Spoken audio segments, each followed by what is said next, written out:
Hey guys, it's Daniel. Welcome back.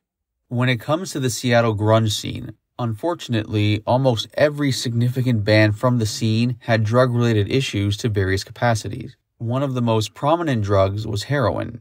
In my opinion, Lane Staley was the artist who tragically really epitomized how dangerous heroin can be and how much it can really ruin someone's life. But again, unfortunately, he wasn't the only one who struggled with it. Kurt Cobain, of course, was another key member of the grunge scene who struggled with the drug. The following is a quote from Art Chantry, a graphic designer who was involved in the Seattle grunge movement. In this quote, he discusses Kurt Cobain's drug addiction and in particular the fact that having money actually made the situation much worse. This quote is from the book Grunge is Dead.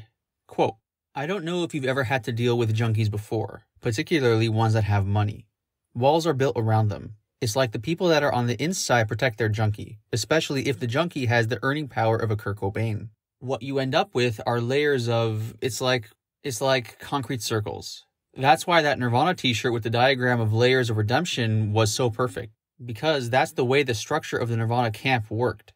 It was very, very difficult for outsiders to work their way through the various layers to get at people that could actually make decisions. It was all designed as protection.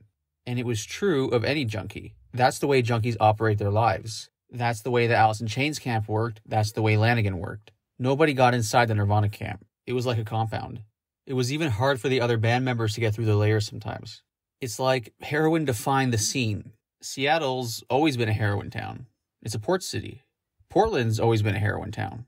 But, like all culture explosions since World War II, when the German high command started to use methamphetamines, every major cultural scene in Western civilization, and we're talking bikers, beatniks, hippies, glam rock, punk, funk, Warhol Factor, the surfers, hot riders, trucks, were all speed freaks. It had a huge impact on our culture. And in Seattle in the early days, it was no different. Crystal meth was the drug of choice. For the longest time, cheap crystal meth was where it was at in this town. There were a few people who took heroin, but usually it's because they got exposed to it in other cities. It wasn't until the money rolled in, and this is true of every cultural explosion you see in these towns, it's followed by heroin. And there's a heroin epidemic. Heroin follows the money. This is the way things always work. Seattle fell right into it. Like any punk scene, it's amazing how many people die.